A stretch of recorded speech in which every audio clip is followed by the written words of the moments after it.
The Pit and the Pendulum by Edgar Allan Poe. I was sick unto death with that long agony. And when they at length unbound me, and I was permitted to sit, I felt that my senses were leaving me.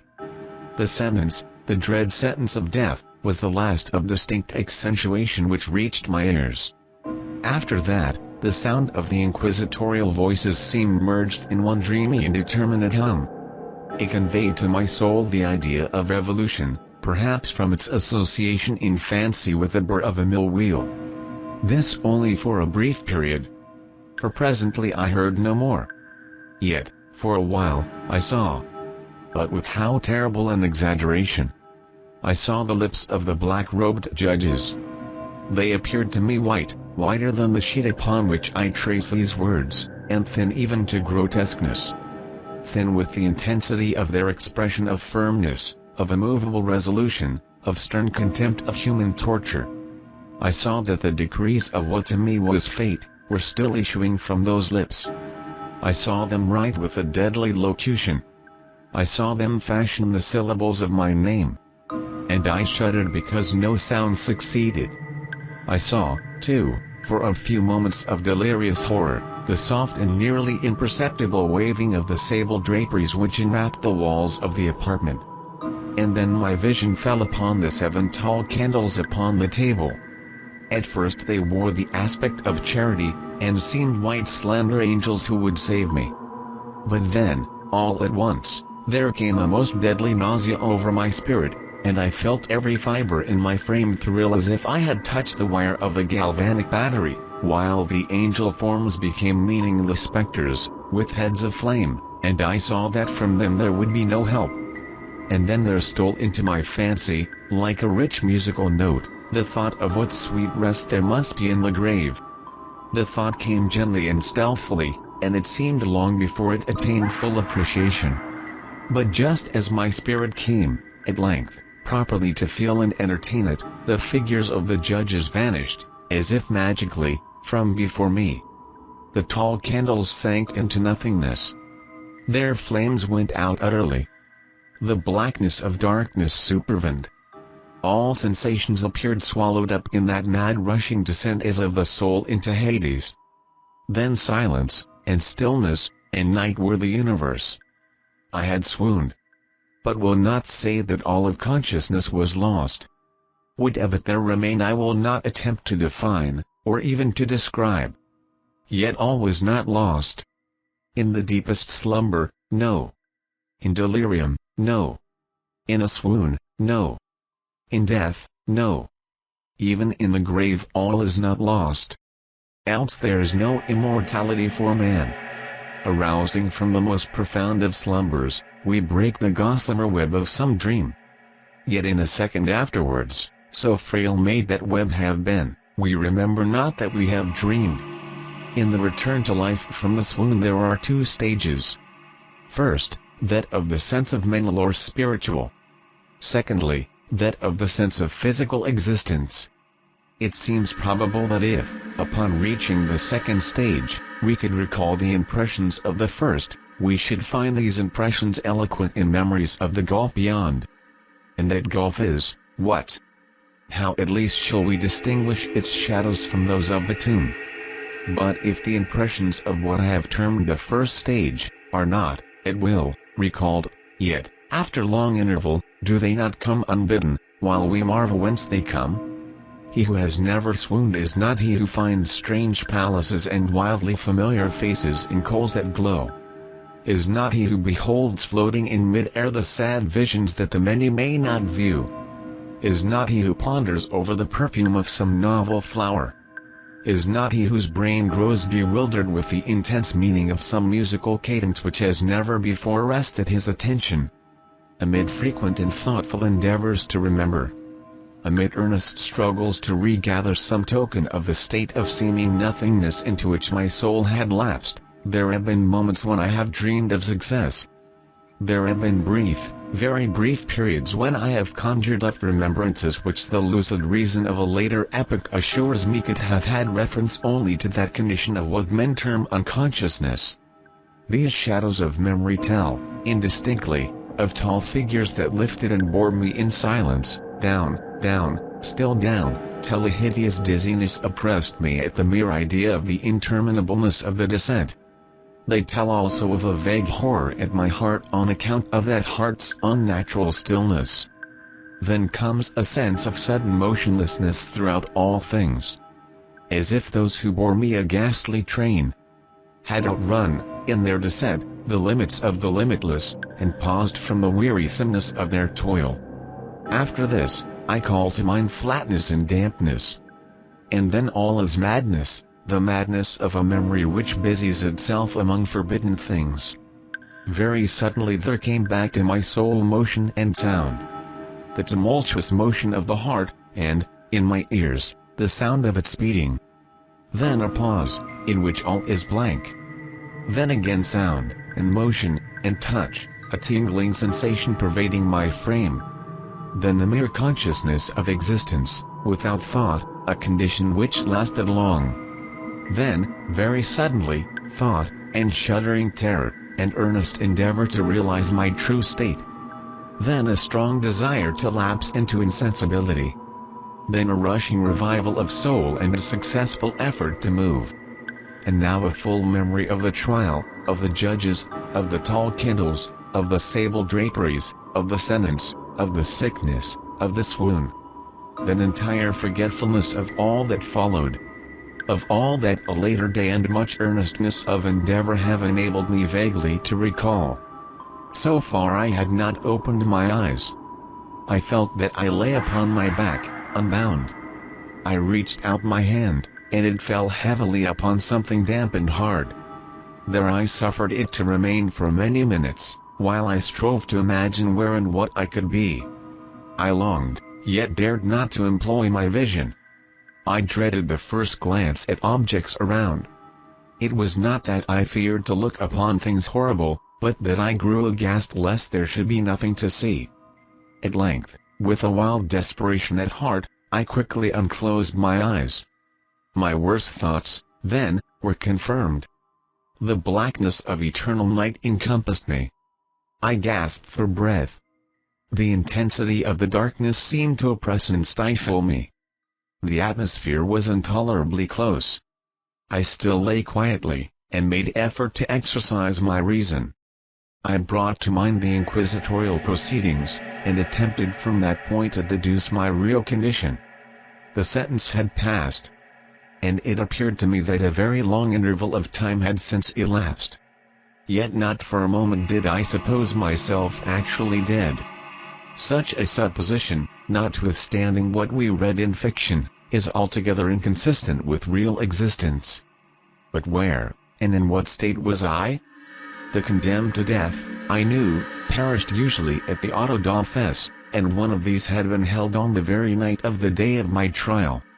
Had I been remanded to my dungeon, to await the next sacrifice, which would not take place for many months? This, I at once saw, could not be. Victims had been an immediate demand. Moreover, my dungeon, as well as all the condemned cells at Toledo, had stone floors, and light was not altogether excluded.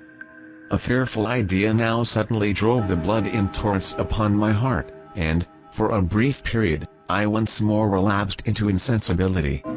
Upon recovering, I at once started to my feet, trembling convulsively in every fiber. I thrust my arms wildly above and around me in all directions. I felt nothing, yet dreaded to move a step, lest I should be impeded by the walls of a tomb. Perspiration burst from every pore, and stood in cold big beads upon my forehead. The agony of suspense grew, at length, intolerable, and I cautiously moved forward, with my arms extended, and my eyes straining from their sockets in the hope of catching some faint ray of light. I proceeded for many paces, but still all was blackness and vacancy. I breathed more freely. It seemed evident that mine was not, at least, the most hideous of fates. And now, as I still continued to step cautiously onward, there came thronging upon my recollection 1,000 vague rumors of the horrors of Toledo. Of the dungeons there had been strange things narrated, fables I had always deemed them, but yet strange, and too ghastly to repeat save in a whisper. Was I left to perish of starvation in the subterranean world of darkness? Or what fate, perhaps even more fearful, awaited me? That the result would be death, and a death of more than customary bitterness, I knew too well the character of my judges to doubt. The mode and the hour were all that occupied or distracted me. My outstretched hands at length encountered some solid obstruction. It was a wall, seemingly of stone masonry, very smooth, slimy, and cold. I followed it up, stepping with all the careful distrust with which certain antique narratives had inspired me. This process, however, afforded me no means of ascertaining the dimensions of my dungeon. As I might make its circuit, and return to the point whence I set out, without being aware of the fact. So perfectly uniform seemed the wall. I therefore sought the knife which had been in my pocket when led into the inquisitorial chamber. But it was gone. My clothes had been exchanged for a wrapper of coarse serge. I had thought of forcing the blade in some minute crevice of the masonry, so as to identify my point of departure. The difficulty, nevertheless, was but trivial. Although, in the disorder of my fancy, it seemed at first insuperable. I tore part of the hem from the robe, and placed the fragment at full length, and at right angles to the wall. In groping my way around the prison I could not fail to encounter this rag upon completing the circuit. So, at least, I thought. But I had not counted upon the extent of the dungeon, or upon my own weakness. The ground was moist and slippery. I staggered onwards for perhaps half an hour, when I stumbled and fell. My excessive fatigue induced me to remain prostrate, and sleep soon overtook me as I lay. Upon awaking, and stretching forth an arm, I found beside me a loaf, and a pitcher with water. I was too much exhausted to reflect upon this circumstance, but ate and drank with avidity. Shortly afterwards, I resumed my tour around the prison, and, with much toil, came at last upon the fragment of serge. Up to the period when I fell, I had counted 52 paces, and, upon resuming my walk, I had counted 48 more. When I arrived at the rag, there were in all, then, 100 paces. And, admitting 2 paces to the yard, I presumed the dungeon to be 50 yards in circuit. I had met, however, with many angles in the wall, and thus I could form no guess at the shape of the vault. For vault I could not help supposing it to be. I had little object, certainly no hope, in these researches. But a vague curiosity prompted me to continue them. Quitting the wall, I resolved to cross the area of the enclosure.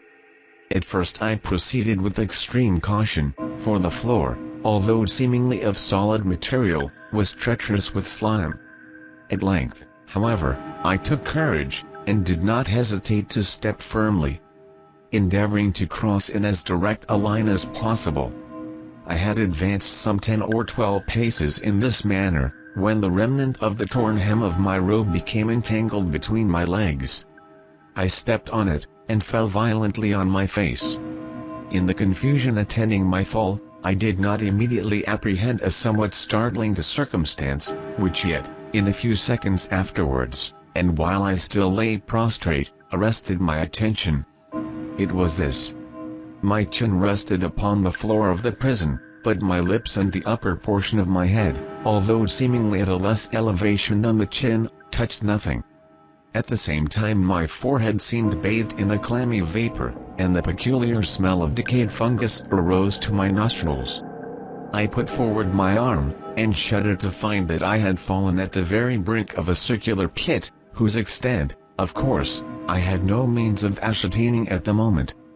Groping about the masonry just below the margin, I succeeded in dislodging a small fragment, and let it fall into the abyss. For nearly a minute I hearkened to its reverberations as it dashed against the sides of the chasm in its descent. At length there was a sullen plunge into water, succeeded by loud echoes. At the same moment there came a sound resembling the quick opening and as rapid closing of a door overhead, while a faint gleam of light flashed suddenly through the gloom, and as suddenly faded away. I now saw clearly the doom which had been prepared for me, and congratulated myself upon the timely accident by which I had escaped. A step farther before my fall, and the world had seen me no more. And the death just avoided was of that very character which I had regarded as fabulous and frivolous in the tales respecting the Inquisition. To the victims of its tyranny there was the choice of death with its direst physical agonies, or death with its most hideous moral horrors. I had been reserved for the latter. By long suffering my nerves had been unstrung, until I trembled at the sound of my own voice, and had become in every respect a fitting subject for the species of torture which awaited me. Shaking in every limb I groped my way back to the wall, resolving there to perish rather than risk the terrors of the wells, of which my imagination now pictured many in various positions about the dungeon. In other conditions of mind I might have had courage to end my misery at once by a plunge into one of these abysses. But now I was the veriest of cowards. Neither could I forget what I had read of these pits, that the sudden extinction of life formed no part of their most horrible plan. Agitation of spirit kept me awake for many long hours. But at length I again slumbered. Upon arousing, I found by my side, as before, a loaf and a pitcher of water. A burning thirst consumed me, and I emptied the vessel at a draught. It must have been drugged. For scarcely had I drank, before I became irresistibly drowsy. A deep sleep fell upon me, a sleep like that of death. How long it lasted I, of course, know not. But when, once again, I unclosed my eyes, the objects around me were visible. By a wild sulphurous luster, the origin of which I could not at first determine, I was enabled to see the extent and aspect of the prison. In its size I had been greatly mistaken. The whole circuit of its walls did not exceed 25 yards. For some minutes this fact occasioned me a world of vain trouble, vain indeed. For what could be of less importance, under the terrible circumstances which environed me, than the mere dimensions of my dungeon? But my soul took a wild interest in trifles, and I busied myself in endeavors to account for the error I had committed in my measurement. The truth at length flashed upon me. In my first attempt at exploration I had counted 52 paces, up to the period when I fell. I must then have been within a pace or two of the fragment of serge. In fact, I had nearly performed the circuit of the vault. I then slept, and upon awaking, I must have returned upon my steps, thus supposing the circuit nearly double what it actually was. My confusion of mind prevented me from observing that I began my tour with the wall to the left, and ended it with the wall to the right. I had been deceived, too, in respect to the shape of the enclosure. In feeling my way, I had found many angles, and thus deduced an idea of great irregularity. So potent is the effect of total darkness upon our arousing from lethargy or sleep. The angles were simply those of a few slight depressions, or niches, at odd intervals. The general shape of the prison was square. What I had taken for masonry seemed now to be iron, or some other metal, in huge plates, whose sutures or joints occasioned the depression. The entire surface of this metallic enclosure was rudely daubed in all the hideous and repulsive devices to which the charnel superstition of the monks has given rise. The figures of fiends, in aspects of menace, with skeleton forms, and other more really fearful images, overspread and disfigured the walls. I observed that the outlines of these monstrosities were sufficiently distinct, but that the colors seemed faded and blurred, as if from the effects of a damp atmosphere. I now noticed the floor, too, which was of stone. In the center yawned the circular pit from whose jaws I had escaped. But it was the only one in the dungeon. All this I saw indistinctly and by much effort. For my personal condition had been greatly changed during slumber. I now lay upon my back, and at full length, on a species of low framework of wood. To this I was securely bound by a long strap resembling a surcingle.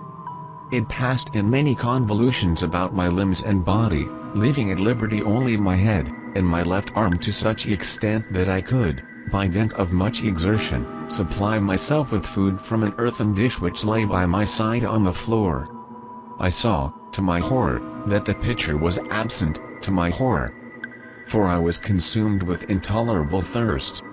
This thirst it appeared to be the design of my persecutors to stimulate. For the food in the dish was meat pungently seasoned. Looking upwards, I surveyed the ceiling of my prison. It was some 30 or 40 feet overhead, and constructed much as the side walls. In one of its panels a very singular figure riveted my whole attention. It was the painted figure of Time as he is commonly represented, save that, in lieu of a scythe, he held what, at a casual glance, I supposed to be the pictured image of a huge pendulum, such as we see on antique clocks. There was something, however, in the appearance of this machine which caused me to regard it more attentively. While I gazed directly upward at it, for its position was immediately over my own, I fancied that I saw it in motion. In an instant afterwards the fancy was confirmed. Its sweep was brief, and of course low. I watched it for some minutes, somewhat in fear, but more in wonder. Wearied at length with observing its dull movement, I turned my eyes upon the other objects in the cell. A slight noise attracted my notice, and, looking to the floor, I saw several enormous rats traversing it. They had issued from the well, which lay just within view to my right. Even then, while I gazed, they came up in troops, hurriedly, with ravenous eyes, allured by the scent of the meat. From this it required much effort and attention to scare them away. It might have been half an hour, perhaps even an hour, for I could take but imperfect note of time, before I again cast my eyes upward.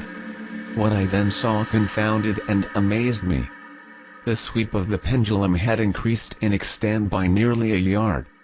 As a natural consequence, its velocity was also much greater. But what mainly disturbed me was the idea that it had perceptibly descended.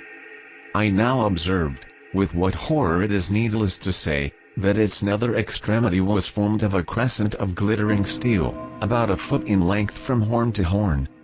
The horns upward, and the under edge evidently as keen as that of a razor. Like a razor also, it seemed massy and heavy, tapering from the edge into a solid and broad structure above. It was appended to a weighty rod of brass, and the whole hissed as it swung through the air. I could no longer doubt the doom prepared for me by monkish ingenuity in torture. My cognizance of the pit had become known to the inquisitorial agents, the pit whose horrors had been destined for so bold a recusant as myself, the pit, typical of hell, and regarded by rumor as the ultima thule of all their punishments. The plunge into this pit I had avoided by the merest of accidents. I knew that surprise, or entrapment into torment, formed an important portion of all the grotesquerie of these dungeon deaths. Having failed to fall, it was no part of the demon plan to hurl me into the abyss. And thus, there being no alternative, a different and a milder destruction awaited me. Milder. I half smiled in my agony as I thought of such application of such a term. What boots it to tell of the long, long hours of horror more than mortal, during which I counted the rushing vibrations of the steel. Inch by inch, line by line, with a descent only appreciable at intervals that seemed ages, down and still down it came. Days passed, it might have been that many days passed, ere it swept so closely over me as to fan me with its acrid breath. The odor of the sharp steel forced itself into my nostrils. I prayed, I wearied heaven with prayer for its more speedy descent. I grew frantically mad, and struggled to force myself upwards against the sweep of the fearful scimitar. And then I fell suddenly calm, and lay smiling at the glittering death, as a child at some rare bauble. There was an interval of utter insensibility. It was brief. For, upon again lapsing into life, there had been no perceptible descent in the pendulum. But it might have been long. For I knew there were demons who took note of my swoon, and who could have arrested the vibration at pleasure. Upon my recovery, too, I felt very, inexpressibly sick and weak, as if through long inanition. Even amid the agonies of that period, the human nature craved food, With painful effort I outstretched my left arm as far as my bonds permitted, and took possession of the small remnant which had been spared me by the rats. As I put a portion of it within my lips, there rushed to my mind a half-formed thought of joy, of hope. Yet what business had I with hope? It was, as I say, a half-formed thought. Man has many such, which are never completed. I felt that it was of joy, of hope. But I felt also that it had perished in its formation. In vain I struggled to realize, to regain it. Long suffering had nearly annihilated all my ordinary powers of mind. I was an imbecile, an idiot. The vibration of the pendulum was at right angles to my length. I saw that the crescent was designed to cross the region of the heart. It would fray the serge of my robe, it would return and repeat its operation, again, and again. Notwithstanding its terrifically wide sweep, some 30 feet or more, in the hissing vigor of its descent, sufficient to sunder these very walls of iron, still the fraying the serge of my robe would be all that, for several minutes, it would accomplish. And at this thought I paused. I dared not go farther than this reflection. I dwelt upon it with a pertinacity of attention, as if, in so dwelling, I could arrest here the descent of the steel.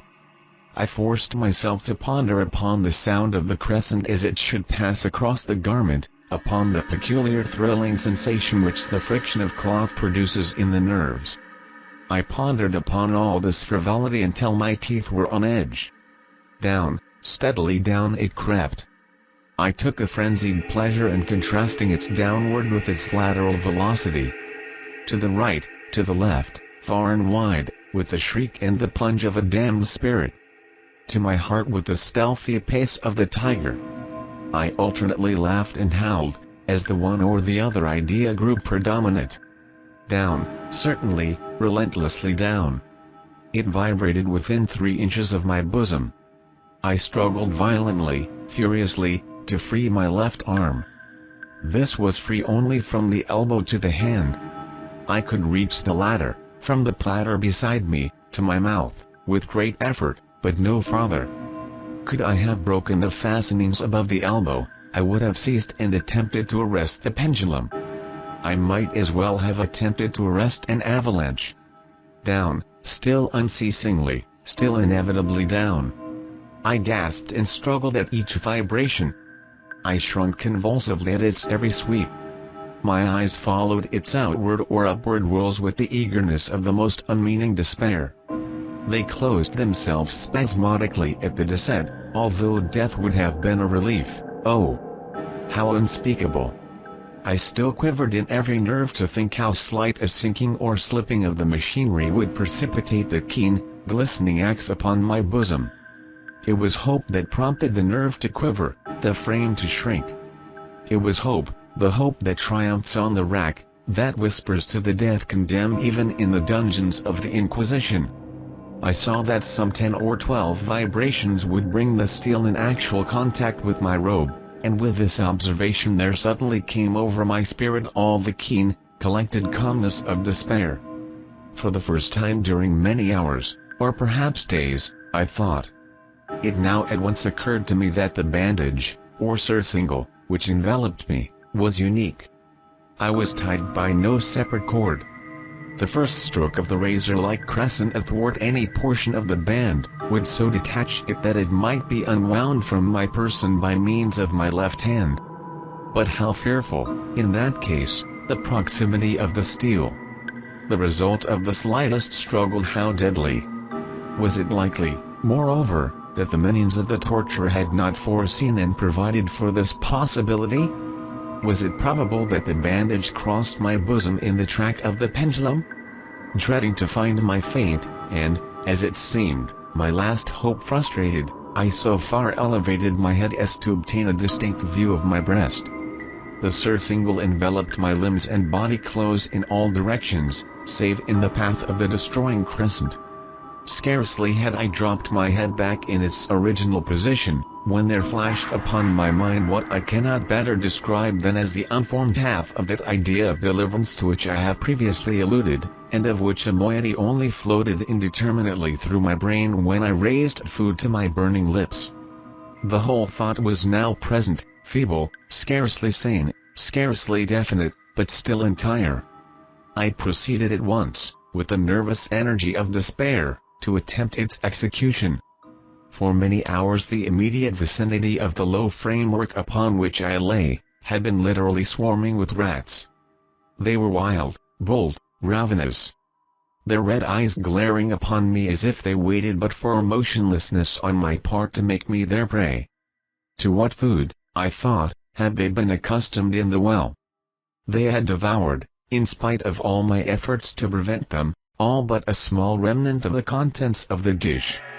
I had fallen into an habitual seesaw, or wave of the hand about the platter. And, at length, the unconscious uniformity of the movement deprived it of effect. In their voracity, the vermin frequently fastened their sharp fangs in my fingers. With the particles of the oily and spicy viand which now remained I thoroughly rubbed the bandage wherever I could reach it. Then raising my hand from the floor, I lay breathlessly still. At first the ravenous animals were startled and terrified at the change, at the cessation of movement. They shrank alarmedly back. Many sought the well. But this was only for a moment. I had not counted in vain upon their voracity. Observing that I remained without motion, one or two of the boldest leaped upon the framework, and smelt at the surcingle. This seemed the signal for a general rush. Forth from the well they hurried in fresh troops. They clung to the wood, they overran it, and leaped in hundreds upon my person. The measured movement of the pendulum disturbed them not at all. Avoiding its strokes they busied themselves with the anointed bandage. They pressed, they swarmed upon me in ever-accumulating heaps. They writhed upon my throat. Their cold lips sought my own. I was half stifled by their thronging pressure. Disgust, for which the world has no name, swelled my bosom, and chilled, with a deadly clamminess, my heart. Yet 1 minute, and I felt that the struggle would be over. Plainly I perceived the loosening of the bandage. I knew that in more than one place it must be already severed. With a more than human resolution I lay still. Nor had I erred in my calculations, nor had I endured in vain. I at length felt that I was free. The surcingle hung in ribbons from my body. But the stroke of the pendulum already pressed upon my bosom. It had divided the serge of the robe. It had cut through the linen beneath. Twice again it swung, and a sharp sense of pain shot through every nerve. But the moment of escape had arrived. At a wave of my hand my deliverers hurried tumultuously away. With a steady movement, cautious, sidelong, shrinking, and slow, I slid from the embrace of the bandage and beyond the reach of the scimitar. For the moment, at least, I was free. Free. And in the grasp of the Inquisition. I had scarcely stepped from my wooden bed of horror upon the stone floor of the prison, when the motion of the hellish machine ceased, and I beheld it drawn up, by some invisible force, through the ceiling. This was a lesson which I took desperately to heart. My every motion was undoubtedly watched. Free. I had but escaped death in one form of agony, to be delivered unto worse than death in some other.